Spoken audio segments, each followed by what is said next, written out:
Assalamualaikum warahmatullahi wabarakatuh. Perkenalkan, nama saya Rijan Adi Padilah dari kelas 12.7 Otomatisasi Tata Kelola Perkantoran 1. Di sini saya akan mempresentasikan tentang materi pelayanan prima. Pertama, saya akan menjelaskan tentang pengertian pelayanan prima. Pelayanan prima adalah suatu pola layanan terbaik dalam manajemen modern yang mengutamakan kepedulian terhadap pelanggan.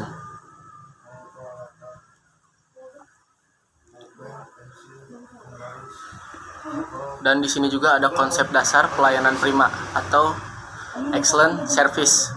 Yang pertama itu kemampuan atau ability.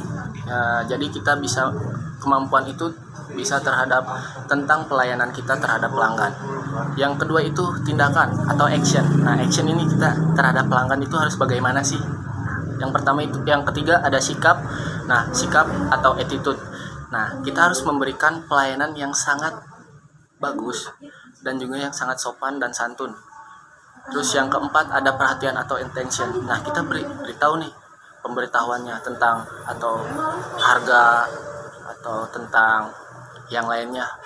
Kita harus memberi pelayanan yang sangat bagus dan juga perhatian yang sangat menarik agar si pelanggan itu menginginkan produk kita tersebut. Yang kelima ada tanggung jawab. Nah, kita harus tanggung jawab terhadap pelanggan kita, dan juga karena misalnya kita menjual obat-obatan. Nah, kita harus bertanggung jawab tentang produknya tersebut.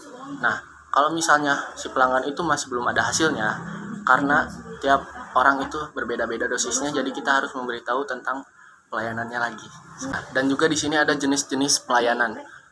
Pelayanan merupakan suatu proses yang menghasilkan produk berupa pelayanan yang diberikan kepada pelanggan yang dibedakan menjadi 3 macam. Yang pertama itu fast-acting service, atau yang kedua core service, dan yang ketiga supporting service. Nah, di sini ada pentingnya pelayanan prima.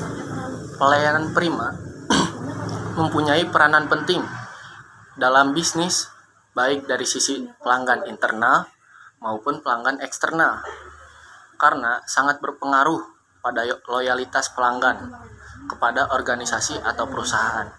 Nah, pentingnya pelayanan prima itu, jadi di sini bisa kita ambil karena kita mempunyai pelanggan yang sangat berpengaruh untuk kita, ataupun pelanggan ini bisa menjadi database konsumen kita. Nah, kita harus loyal terhadap pelanggan karena supaya si pelanggan itu juga bisa ramah kembali terhadap kita, seperti itu. Nah, di sini juga ada karakteristik pelayanan prima. Nah, yang pertama, pelayanan yang ramah. Nah, jadi kita harus menggunakan bahasa yang tidak perlu baku. Yang penting kita atau tidak perlu baku, tapi si pelanggan itu bisa mengerti tentang apa yang kita ucapkan. Bersikap sopan dan ramah dan penuh hormat. Bersikap sopan ya, itu emang penting karena pelanggan juga butuh yang namanya kesopanan terhadap diri kita, kesantunan dalam bahasa kita. Tampil yakin, jadi kita tidak perlu ragu lagi.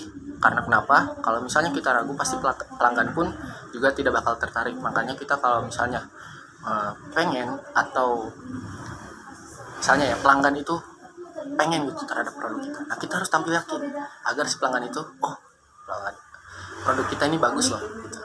Nah, memberikan kesan ceria. Nah, ini yang tadi saya maksudkan. Nah, berpenampilan rapi. Nah, penampilan rapi itu kita harus memakai pakaian yang cukup bisa dilihat atau dipandang orang semenarik mungkin. Jangan berpenampilan abal-abal ataupun yang tidak menarik dipandang oleh orang lain gitu. Mudah memaafkan. Jadi walaupun kita tidak bersalah, tapi kita harus pertama-tama mohon maaf kak, seperti itu contohnya. Pandai menyenangkan orang lain. Nah, pandai menyenangkan orang lain buat mereka senang terhadap produk kita atau terhadap penjelasan kita tersebut. Nah, di sini juga ada tujuan dan manfaat pelayanan prima. Nah, di sini saya akan menjelaskan tentang tujuan. Tujuan dari pelayanan prima adalah memberikan pelayanan yang memuaskan pelanggan dan berfokus hanya pada pemberian layanan kepada pelanggan. Nah, itu dari tujuan. Dan sekarang saya akan menjelaskan tentang manfaat pelayanan prima. Manfaat pelayanan prima memberikan kepuasan dan kepercayaan kepada konsumen sebagai upaya menjaga loyalitas dan tingkat referensi konsumen, membantu konsumen dalam mengambil keputusan saat bertransaksi. Itu manfaat dari pelayanan prima. Mungkin di sini ada materi terakhir dari saya, yaitu harapan pelanggan akan pelayanan prima. Yang pertama itu meningkatkan kualitas barang atau jasa. Yang kedua, semakin cepat pelayanan yang diterima atau faster.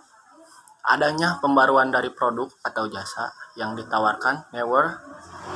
Yang keempat, harga semakin murah, cheaper.